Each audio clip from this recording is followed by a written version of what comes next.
बिस्मिल्लाहिर्रहमानिर्रहीम। अस्सलामुअलैकुम। मैं बला की हसीन थी। बाप के मरने के बाद मामू के साथ रहा करती थी। मम्मी हमेशा कहा करती कि ये लड़की बद किरदार है, कोई गुल ज़रूर खिलाएगी, इसे घर से निकाल दो। लेकिन मामू उन्हें डांट दिया करते। जब एक दिन मैं अचानक हामला हो गई, ये बात मामी को पता चली तो सारे मोहल्ले को जमा कर लिया और अस्पताल लेकर टेस्ट करवाया ताकि जिसका ये बच्चा हो मुझे उसी वक्त उसके साथ रुखसत कर दें। पर जो टेस्ट रिपोर्ट में आया, सबके साथ मेरी जान भी निकलने लगी कि कभी कभी इंसान के साथ कोई ऐसी बात हो जाती है, वो चाहता है कि इस बात के बारे में किसी को भी ना पता चले कि मेरी आंखों के सामने तो पूरा मोहल्ला खड़ा था और मुझे ही अजीब नज़रों से देख रहा था। मुझे कभी भी अंदाज़ा नहीं था कि मेरी ज़िंदगी में कोई ऐसा दिन भी आएगा। मुझे ऐसा लगता था कि मैं किसी बाज़ार में खड़ी हूँ और ये सब लोग मेरे ख़रीदार हैं। मैंने सर झुकाया हुआ था और मुझे मेरे माँ बाप याद आ रहे थे। मुझे बहुत डर लग रहा था और मैं चाहती थी कि आज कोई तूफ़ान आ जाए, लेकिन ये बात यहाँ पर ना हो। पर थोड़ी देर के बाद ही वो बात किसी मौत के ऐलान की तरह गूंजने लगी थी। मेरे कदमों तले से ज़मीन निकल गई और मैं बेहोश हो गई, क्योंकि मुझे ये कहा जा रहा था कि मैंने सारे मोहल्ले के साथ, मेरा नाम परीसा है। ये नाम मुझे इसीलिए दिया गया, जब मैं पैदा हुई तो मैं बहुत ही ज़्यादा खूबसूरत थी। सब कहा करते थे कि किसी परी का बच्चा पैदा हुआ है। बहुत ज़्यादा प्यारी थी और जवान होकर भी मैं हुस्न में अपनी मिसाल आप थी। मैं ऐसी लड़की थी जिसको कोई भी शख्स देखकर यही कहेगा कि हमने इससे ज़्यादा खूबसूरत लड़की पहले कभी नहीं देखी है। चेहरे पर क्या लगाती है, ये ख़ुद के साथ ऐसा क्या करती है कि ये इतनी ज़्यादा खूबसूरत है। असल बात तो ये थी कि मैं कुछ भी नहीं करती थी। खूबसूरती बिल्कुल कुदरती थी। मेरे पास इतना वक्त भी नहीं था और ना ही इतने वसाइल थे कि हम लोग कोई इतने ज़्यादा अमीर नहीं थे। मेरे बाबा इस दुनिया से जा चुके थे। मेरी माँ का इस दुनिया में कोई भी नहीं था। सिर्फ मेरे एक मामू ही थे जिनके साथ मेरी माँ का आना जाना था और वो कहा करती थी कि ये बहुत अच्छा इंसान है। मेरी माँ भी बीमार रहने लगी, बिलाखिर वो भी इस दुनिया से चली गई। उसने मुझे मेरे मामू के हवाले कर दिया और कहा कि इसका ख्याल रखना। वो वाकई बहुत अच्छे इंसान थे। उनका नाम ज़फ़र था। मैं उनके घर चली गई। उनका एक बेटा था जो 10 साल का था और एक बेटी जो 12 साल की। उनकी शादी को ज़्यादा अरसा नहीं हुआ था। उनकी बीवी भी जवान थी। मैं उनके घर में रहने लगी और मुझे उनके घर में रहते हुए 1 साल हो गया था।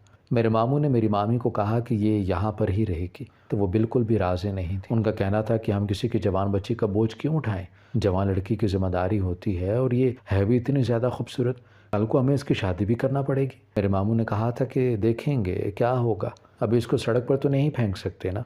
उन्होंने ये कहकर तसल्ली दी कि तुम इससे सारे घर के काम करवाया करना, तुम्हें एक मददगार मिल जाएगी। फिर मुझे मामू ने यह भी कहा कि बेटा इस घर में इतने काम नहीं है। मैंने वो बात तुम्हारी मामी से इसलिए कही है ताकि वो तुम्हें इस घर में रहने दें, क्योंकि उसका ही राज चलता है इस घर में। वो मेरे से 10 साल छोटी है, इसीलिए मुझ पर बहुत ज़्यादा हुक्म चलाती है, तुम समझ सकती हो। मैंने सोचा कि मामू मैं इस घर में रहूँगी तो फिर पूरा दिन क्या करूँगी। अच्छी बात है, अगर काम कर लूँगी तो मेरा भी वक्त गुजर जाएगा। उन्होंने कहा कि तुम बिल्कुल ठीक अपनी माँ की जैसी हो।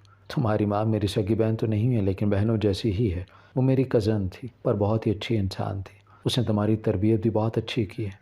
मैं इस घर में रहने लगी थी, लेकिन मेरी मामी ना सिर्फ मुझसे काम करवाती थी बल्कि मुझे ताने भी दिया करती थी और गुस्सा भी मुझ पर ही निकाला करती थी। ये इतनी खूबसूरत लड़की है। आजकल तो ऐसी ऐसी लड़कियों ने सारे मोहल्ले को अपने पीछे लगाया होता है जिनकी शक्ल और सूरत भी इस काबिल नहीं होती है। और हमारे मोहल्ले में तो वैसे ही इस तरह के लोग बहुत ज़्यादा रहते हैं। यहाँ पर एक छोटा सा चौक बना हुआ था जहाँ पर हमेशा जवान लड़के खड़े हुआ करते थे।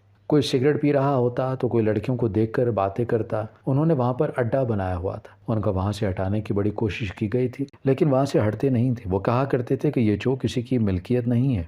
बात भी ऐसी ही थी। इस चौक में खाने पीने की दुकानें भी थीं, इसलिए यहाँ हमेशा रश लगा रहता था। आप किस किस को वहाँ से हटा सकते थे। हमारा मसाला ये था कि हमारा घर यहाँ से बहुत करीब था और हमारी खिड़कियाँ इस चौक की तरफ ही खुला करती थी। गर्मी में भी हम खिड़की नहीं खोला करते थे क्योंकि सामने कोई ना कोई खड़ा होता था। मेरी मामी कभी मुझ पे बिल्कुल भरोसा नहीं था। दरअसल मेरी माँ ने भी बसंत की शादी की थी, इसीलिए वो कहा करती थी कि तुम्हारी माँ भी ऐसी थी और तुम भी ऐसी ही निकलोगी, अपनी माँ की तरह बसंत की शादी करोगी। जबकि बसंत की शादी करना कोई गुनाह तो नहीं था, लेकिन उनके लिए था, क्योंकि उनकी शादी तो बसंत की नहीं हुई थी। उनकी शादी ज़बरदस्ती करवाई गई थी। वो मेरे मामू से 10 साल छोटी थी और किसी आपसी लड़ाई झगड़े के चक्कर में उनकी शादी करवा दी गई थी। दोनों ख़ानदानों ने सुलह की और साथ मेरी मामी को कुर्बान कर दिया। वो मेरे मामू से बिल्कुल भी खुश नहीं थी। इस घर में इसलिए रह रही थी क्योंकि यहाँ उनको अच्छा खाना पीना मिल रहा था, नहीं तो वो कब की यहाँ से चली जाती। और कहती थी कि मैं तो अपने बच्चों के लिए समझौता करके बैठी हूँ। एक दिन सुबह दूध देने वाला आया तो मैं जाग रही थी। वैसे तो मामू ये सब सुबह देख लिया करते थे, लेकिन शायद उनकी तबीयत ख़राब थी। वो देर तक सो रहे थे। मैं पतीला लेकर बाहर चली गई और मैंने जाकर दूध ले लिया। दूध वाले ने मुझे कहा कि आप कौन हैं, आपको पहले नहीं देखा। दूध वाला भी नौजवान ही था। मैंने कहा कि मैं भी इसी घर में रहती हूँ। वो मुझे अजीब सी नज़रों से देखने लगा। उसने कहा कि एक बात कहूँ, बुरा तो नहीं मनाएंगे? मैंने कहा कि जी। उसने कहा कि आप बहुत ज़्यादा खूबसूरत हैं। अभी मैंने इस बात का रद्दमल नहीं दिया था कि मेरी मामी वहाँ पर आ गई। उन्होंने मुझे दूध वाले के सामने डांटना शुरू कर दिया और कहा कि अंदर चली जाओ। मैं तो अंदर चली गई। थोड़ी देर के बाद ये बात मेरे मामू को बता दी गई, और वो भी ऐसे कि ये शुभ शुभ अपने रंग रूप दिखाने के लिए दूध वाले के साथ बातें कर रही थी और वो खड़ा होकर उसकी तारीफ़ें कर रहा था। मैंने कहा कि मामू उसने कोई बात बोली थी, लेकिन मैंने अभी उसे जवाब नहीं दिया था। मामी ने पहले ही मुझे गलत समझ लिया। मेरी मामी का कहना था कि तुमने क्या जवाब देना था। हाँ, अच्छा हुआ कि मैं ये सब शुरू होने से पहले ही वहाँ पर आ गई थी। मेरे मामू सर पकड़ कर बैठ गए। उनको समझ नहीं आती थी कि वो क्या करें। शायद थोड़े बहुत परेशान ज़रूर थे। आज तो उन्होंने मुझे भी सख्ती से कहा कि आइंदा इस तरह कुछ हो तो तुम्हें बाहर जाने की ज़रूरत नहीं है। मेरा काम है, मैं सो रहा हूँ। अगर नहीं जाना तो मैं बाज़ार से दूध ले आऊँगा, लेकिन तुम दोनों नहीं जाओगे। मैंने कहा कि मैं सिर्फ मदद करना चाह रही थी। मेरे मामू ने कहा कि नहीं चाहिए तुम्हारी मदद। जिस काम से तुम्हें मना करें वो काम तुम मत किया करो। पूरा दिन इसी बारे में सोचती रही कि क्या मेरी गलती थी, क्या खूबसूरत होना मेरी गलती थी। जब कोई बदसूरत होता है तो उसे भी इस बात की सज़ा दी जाती है, जबकि उसकी भी कोई गलती नहीं होती है। मेरी ज़िंदगी इसी तरह गुजर रही थी। अब तो मामू भी मुझे हर बात पर डांट दिया करते थे। उनका रवैया इतना बुरा तो नहीं हुआ करता था, लेकिन वो मामी की किसी बात को भी खाली नहीं जाने दिया करते थे। कोई ना कोई रद्दमल ज़रूर दिया करते। शायद मामी को खुश करने के लिए ऐसा किया करते थे, क्योंकि वो उनकी बीवी थी, उन्होंने उसके साथ ही रहना था। लेकिन ये सब होने के बावजूद भी मेरी मामी की नफ़रत ख़त्म नहीं हो रही थी, और वो बार बार यही कहा करती थी कि ये बदकिरदार है, इसको घर से निकाल दो, ये बड़ी चालाक है, इसने लोगों के साथ राबता रखे हुए हैं, हमें क्या पता है ये क्या करती फिरती है, कल को अचानक से ही कोई बात सामने आ जाएगी, इसको घर से निकाल दो। मेरी मामी तो मेरी दुश्मन हो गई थी, लेकिन मेरे मामू ने मुझे घर से निकाल कर बाहर फेंक नहीं सकते। समझ नहीं आ रहा था कि वो क्या करें। आजकल हमारे मोहल्ले में एक बात फैली हुई थी। इस मोहल्ले की किसी लड़की के साथ किसी ने बहुत बुरा किया था, लेकिन वो लड़की कोई आम लड़की नहीं थी, बल्कि बहुत बड़े ख़ानदान की बेटी थी। इसलिए केस पुलिस में चला गया था, और अब सारे मोहल्ले के DNA टेस्ट हो रहे थे, ताकि पता चल सके कि इस लड़की के साथ किसने बुरा किया। और मुझे ये बात भी मेरी मामी की ज़ुबान से ही पता चली थी। वैसे मुझे इस लड़की के लिए बहुत अफसोस था, लेकिन पुलिस वालों का ये तरीक़ा बहुत अच्छा था। इस तरह मुलजिम को पकड़ा जा सकता था, नहीं तो वो कभी भी पकड़ा ना जाता। और वो लोग वैसे ही बहुत ज़्यादा अमीर थे। उनका कहना था कि इस मोहल्ले की सारी लड़कियां ही हमारी बेटियों की तरह हैं, और अगर हमारी बेटी के साथ ऐसा हुआ है तो कल किसी और की बेटी के साथ ऐसा हो सकता है। इसलिए इस मुजरिम को पकड़ना बहुत ज़्यादा ज़रूरी है। और फिर एक हफ्ते के अंदर ही वो मुजरिम पकड़ा भी गया। उनका ही कोई रिश्तेदार था जो मोहल्ले वाले घर में रहा करता था, और उसने सोचा था कि उस पर शक नहीं आएगा, इसीलिए उसने ये सब किया था। वो इसीलिए इतने आराम से फिर रहा था। लेकिन वो कहते हैं ना कि जिस पर सबसे ज़्यादा कम शक होता है उसी पर सबसे ज़्यादा शक करना चाहिए, क्योंकि वो अपने आप को महफूज समझता है और ये सोचता है कि अगर मैंने गुनाह किया तो मुझ पर कोई शक नहीं होगा। एक दिन मेरी मामी ने मुझे उल्टी सीधी बातें सुनाना शुरू कर दी, क्योंकि आज मेरे हाथ से गिलास टूट गया था। उन्होंने कहा कि तू अपने आप को बड़ा नाजुक समझती है, अपनी माँ की तरह समझती है, ख़ुद को बड़ा गरूर है तुझे अपनी शक्ल पर, मैं तुझे इस घर से निकलवा कर रहूँगी। वो मुझे मुसलसल डांट रही थी। इस वजह से मुझे जलील कर रही थी कि मैंने उनको कह दिया कि अगर आप मुझे यहाँ से निकालना चाहती हैं तो फिर निकलवा दें। अपने शोहर के आगे तो आपकी चलती नहीं है, मुझे भी बातें सुनाती रहती हैं, लेकिन वो भी आपकी कोई बात नहीं मानता। आपको क्या लगता है कि मुझे यहाँ रहकर बहुत खुशी मिलती है? मैं इधर बहुत ही सुकून में हूँ। अगर मुझे यहाँ से निकाल देंगी तो मेरा कहीं ना कहीं और इंतज़ाम हो जाएगा। अल्लाह की दुनिया बहुत बड़ी है, जो मेरे हक़ में बेहतर होगा वही मिलेगा मुझे। लेकिन आपकी बिला वजह की नफ़रत से तो मेरी जान छूट जाएगी। आखिर मैंने आपका बिगाड़ क्या रखा है? पूरा दिन गधों की तरह आपके घर के काम करती हूँ, खाना पकाती हूँ, आपकी सारी बातें सुनती रहती हूँ। मामी, इतनी नफ़रत किसी से नहीं करनी चाहिए। नफ़रत की भी तो कोई ना कोई वजह तो होगी ना। मैं तो आज इस तरह बोल रही थी कि जैसे मेरे अंदर से सब्र ख़त्म हो गया था। मैं अपनी मामी को शर्मिंदा नहीं करवाना चाहती थी, मैं उनके साथ झगड़ा नहीं कर रही थी, लेकिन उन्होंने इस बात को भी मेरी ज़ुबान दराज़ी समझा और उसके बाद मुझे मज़ीद बातें सुनाई। लेकिन अजीब बात ये थी कि आज रात को अपने मामू से शिकायत नहीं की, जबकि मुझे लग रहा था कि आज रात को तो मेरी बहुत बड़ी क्लास होगी और शायद मेरे मामू गुस्से में आकर मुझे घर से निकाल भी दें। लेकिन ऐसी कोई बात भी नहीं हुई थी। मुझे लगा कि शायद मामी के दिल में मेरे लिए जगह बन गई है। वो ये सोचने लगी हैं कि वो मुझे बिलावजह नफ़रत करके मेरे साथ जुल्म कर रही हैं। मैं तो यही चाहती थी कि वो बेशक मुझे अच्छा ना समझे, लेकिन कम से कम मुझे बातें तो ना सुनाया करें। मैं सारी ज़िंदगी उनके घर में पड़ी रहती। उनके घर के काम करने के लिए तैयार थी, लेकिन बदले में मुझे थोड़ी सी इज्जत तो चाहिए थी ना। मेरे नसीब में मोहब्बत भी नहीं थी, ये तो मुझे पता था, पर इज्जत तो दी जा सकती थी ना। जब एक दिन मेरी तबीयत बहुत ज़्यादा ख़राब थी, पता नहीं मुझे क्या हो रहा था, मुझे बहुत नींद आ रही थी, मुझसे खड़ा भी नहीं हुआ जा रहा था और घर के बहुत सारे काम पड़े थे। आज मामू ने भी घर पर नहीं आना था। मैंने अपनी मामी को मजबूरी में आके बता दिया कि मुझसे तो बिल्कुल खड़ा नहीं हुआ जा रहा, अभी रात का खाना बनाना है। मुझे पता था कि वो कोई ना कोई बात करेंगे, लेकिन दिल में थोड़ी सी उम्मीद थी कि शायद कह देंगे ठीक है मैं देख लूँगी। जब से हमारी एक दूसरे के साथ आखिरी बहस हुई थी, उन्होंने तो मुझसे कोई बात नहीं की थी, ना ही मुझे कोई बात सुनाई थी। इसीलिए मैंने उनको कह दिया कि मेरी तबीयत बड़ी ख़राब है। मैंने सोचा कि शायद उनके दिल में रहम जाग जाएगा। उन्होंने कहा कि ठीक है, रात का खाना मैं बना लूँगी। वैसे भी तुम्हारे मामू ने तो घर आना नहीं है, इतना काम नहीं है, तुम जाकर आराम करो, लेकिन सुबह जल्दी उठ जाना। मैंने कहा कि ठीक है, मैं ऐसा ही करूँगी। मैं बहुत खुश हुई थी और मेरी आंखों में खुशी के आंसू भी आने लगे। ये पहली दफ़ा था कि जब मामी ने मेरा एहसास किया था। मैं अपने कमरे में जाकर सुकून से सो गई और ऐसा सोई कि सुबह ही मेरी आँख खुली। पता ही नहीं चला कि मैं किस टाइम सोई, किस टाइम उठी, मुझे पता ही नहीं चला और मैं सुबह उठी और अपने कामों में लग गई। उसके बाद एक हफ्ते बाद मेरी तबीयत अचानक से ख़राब रहने लगी। मुझे समझ नहीं आ रहा था कि मेरे साथ क्या हो रहा है, जबकि मैं वही काम कर रही थी, वही खाना वगैरह खा रही थी, पर मेरी तबीयत बिगड़ रही थी। मुझे बहुत ज़्यादा उल्टी आ रही थी, चक्कर भी आ रही थी और कमज़ोरी भी हो रही थी। एक दफ़ा मामू के सामने ही चकरा कर गिर गई। मामू भी मुझे हैरान होकर देख रहे थे कि मुझे क्या हो गया है जो मेरी तबीयत इतनी ज़्यादा ख़राब है। उन्होंने अपनी बीवी से कहा कि इसको डॉक्टर के पास लेकर जाना, इतना तो इसका हक़ बनता है। उन्होंने कहा कि ले जाऊंगी। वो मुझे एक लेडी डॉक्टर के पास ले गई और वहाँ जब डॉक्टर ने मुझे चेक किया तो उसके बाद जो हुआ वो मुझे फना कर देने के लिए काफ़ी था। पूरे रास्ते में भी खामोश थी। मेरी मामी और मैं जैसे ही घर आए तो मेरे मामू ने पूछा कि क्या हुआ, डॉक्टर ने दवाई वगैरह को कोई पर्चा दिया होगा, मुझे दो, मैं जाकर लेकर आता हूँ। मामी ने कहा कि उसकी ज़रूरत नहीं है, इसके लिए आते हुए थोड़ा सा जहर ले आओ, और अगर वो जहर इसको नहीं देना तो फिर खुद खा लो, क्योंकि तुम्हारी ये लाडली माँ बनने वाली है। मुझे तो जब से डॉक्टर ने ये बात बताई थी, मैं तो तब से हैरान थी कि ये कैसे हो सकता था। मेरा तो किसी के साथ कोई ताल्लुक़ ही नहीं था। वो भी हैरान रह गए। अब मैं उन लोगों को क्या सफाई देती जब डॉक्टर ने ये कह दिया था कि मैं माँ बनने वाली है। मैं किसी बुत की तरह खड़ी थी जिसको पता ही नहीं था कि उसने किया क्या है, और उसको ये भी नहीं पता था कि उसके साथ आगे क्या होने वाला है। मेरे मामू ने मेरी तरफ देखा, उन्होंने कहा कि ये क्या किया है तुमने। मैंने कहा कि मैंने कुछ नहीं किया मामू। मेरी मामी ने मुझ पर फिर से हाथ उठाया और मामू ने भी उनका साथ दिया। मुझे जहाँ भर के ताने दिए गए, मेरे खून को गंदा कहा गया, न जाने क्या कुछ मैं सुनती रही और ये दिन भी गुजर गया। अगले दिन मेरी मामी ने मामू से पूछा कि क्या करना है। उन्होंने कहा कि क्या कर सकते हैं, इस लड़की ने तो हमें कहीं का नहीं छोड़ा। मेरी मामी का कहना था कि किसी और का गुनाह अपने घर में नहीं रखूंगी, इसने इसी मोहल्ले में किसी के साथ चक्कर चलाया होगा, उस शख्स को तलाश करो और उसके साथ रवाना कर दो। जिसने भी ये सब कुछ किया है वो अपनी जिम्मेदारी ले, हम क्यों जिम्मेदारी लें, पहले इसकी जिम्मेदारी ली और फिर इसके गुनाह की जिम्मेदारी मिले। कल को ये बात किसी को पता चल गई तो क्या होगा।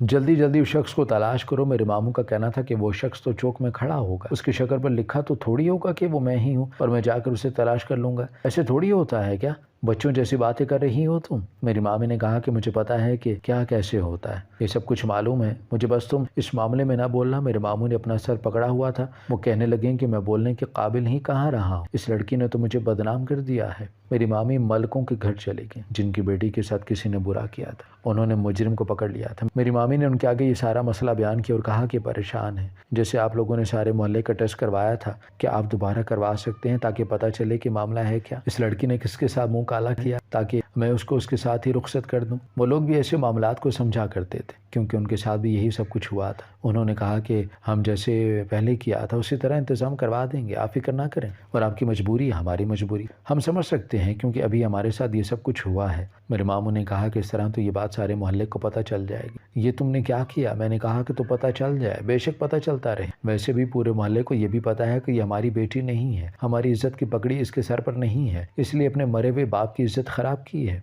मेरी हालत बहुत बुरी थी, मुझे पहले ही कहीं का नहीं छोड़ा गया था। अब तो मुझे दिन रात न सिर्फ बातें सुनाई जाती थी बल्कि मुझ पर हाथ भी उठाया जाता था। सारे मोहल्ले के टेस्ट होना शुरू हो गए थे, मेरा तमाशा पूरे मोहल्ले में बन रहा था, लोगों को मेरी कहानियाँ सुनाई जा रही थी। मेरे साथ क्या हो गया था ये कैसे हो सकता था। कुछ समझ नहीं आ रही थी। मुझे वो रात याद आई जिस रात मैं बेहोश हो गई थी। उस रात तो मेरे साथ कुछ भी नहीं हुआ था। मैं हर तरह से सोच रही थी, बार बार सोच रही थी, लेकिन मुझे कोई जवाब नहीं मिल रहा था। ये बात तो उन्होंने कही थी, लेकिन एक लड़की कैसे साबित करे? उसने कुछ भी नहीं किया, जबकि वो माँ बनने वाली है। इस बात को कोई कैसे मान भी सकता था? कोई बेवकूफ़ इंसान भी इस बात को नहीं मानता। वो यही कहेगा कि लड़की झूठ बोल रही है। सीधी सी बात है, वरना ऐसे थोड़ी होता है। मेरी मामी का कहना था कि सारे मोहल्ले के टेस्ट हो गए हैं, रिपोर्ट आ जाएगी, तेरा पता चल जाएगा और उसी के साथ तुझे रुखसत करवा दूंगी। तूने हमारे एहसानों का ये बदला दिया, अब वो चाहे जो भी हो वही तेरा बोझ उठाएगा। मैंने मामी को आखिरी दफ़ा कहा कि मैंने ऐसा कुछ भी नहीं किया और मुझे नहीं पता कि मेरे साथ ये सब कुछ कैसे हो रहा है, लेकिन मेरा अल्लाह ताला जानता है कि मैं बेकसूर हूँ। मेरी मामी ने कहा कि इतना बड़ा गुनाह करने के बाद तुझे अल्लाह का नाम नहीं लेना चाहिए।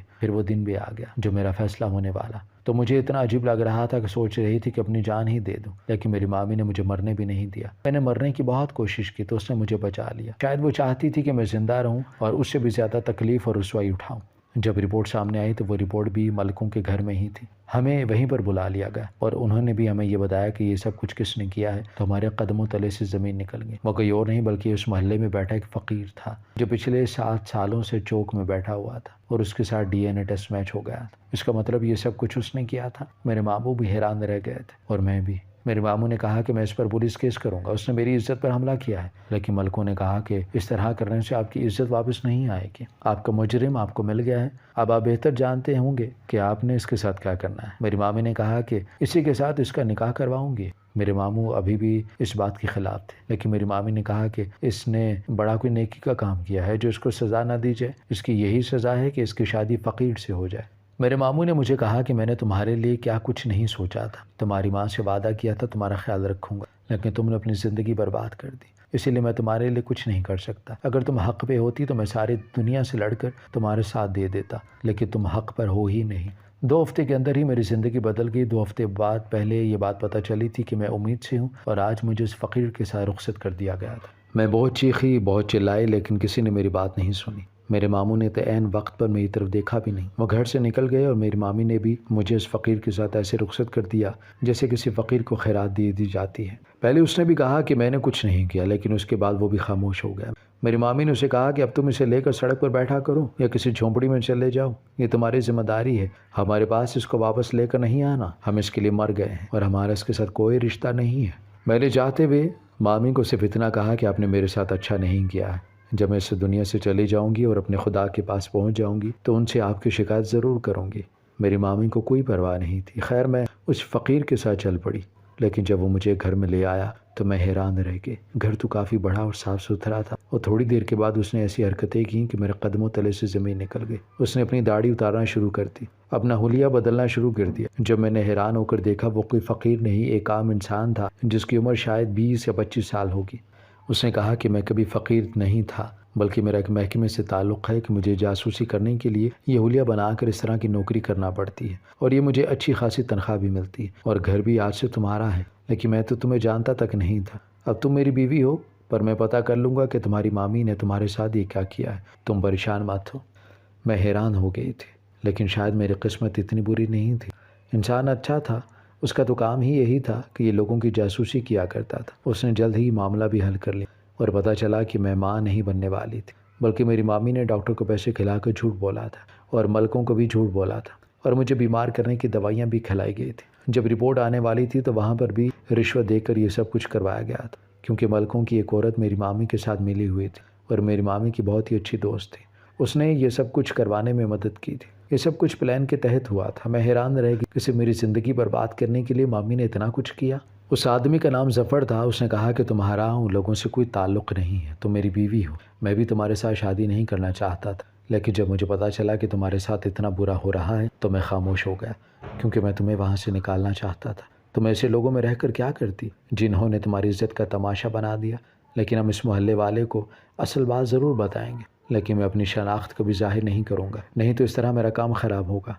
मेरी नौकरी है, मैंने उसकी हर बात को समझा और उसने मेरी। हमारे बीच फ़िलहाल कोई भी ताल्लुक़ नहीं था, लेकिन आहिस्ता आहिस्ता हम लोग एक दूसरे के करीब आने लगे। आहिस्ता आहिस्ता हम एक दूसरे पर भरोसा होने लगा और हम एक दूसरे को इज़्ज़त देने लगे। हमने अपनी ज़िंदगी का आगाज़ कर लिया। अल्लाह ने मुझे 2 जुड़वा बेटों से नवाजा। अब वो 4 से 5 साल के हो गए थे, मुझे ख़बर मिली, शौहर ने मुझे बताया, क्योंकि ये अभी भी उसी मोहल्ले में जाया करते थे। उसने कहा कि तुम्हारे मामू इस दुनिया से चले गए हैं और तुम्हारी माँ का ख्याल करने वाला अब कोई भी नहीं है। वो बहुत ज़्यादा बीमार हैं और मोहल्ले के रहमो करम पर आ गए हैं। अगर तुम कहती हो तो हम उनसे मिलने के लिए चले जाते हैं। मैंने कहा कि बिल्कुल भी नहीं। मैंने अपने दिल को मजबूत कर लिया था। मैंने उस औरत का क्या बिगाड़ा था, फिर भी उसने मेरे साथ ऐसा किया था। मुझे मेरे मामू के जाने का अफसोस है, लेकिन जो उसके साथ हुआ उसका कोई अफसोस नहीं था। इसलिए मैंने अपने शौहर को कह दिया कि आइंदा उसका नाम भी मत लेना। आप किसी से नफ़रत करें, उसकी ज़िंदगी बर्बाद कर दें और उसकी कोई वजह भी ना हो, तो ऐसे इंसान के लिए नेकी करने का दिल ही नहीं करता। हमारी वीडियो अगर आपको पसंद आई है तो ज़रूर लाइक कीजिए, अपनी राय देना चाहें तो कमेंट्स कीजिए, अच्छी लगे तो शेयर कीजिए। इसके साथ साथ अगर आपने हमारा चैनल सब्सक्राइब नहीं किया तो ज़रूर कीजिए और बेल आइकन पर लाजमी क्लिक कीजिए ताकि हमारी हर आने वाली वीडियो आप तक बर वक्त पहुँच सके।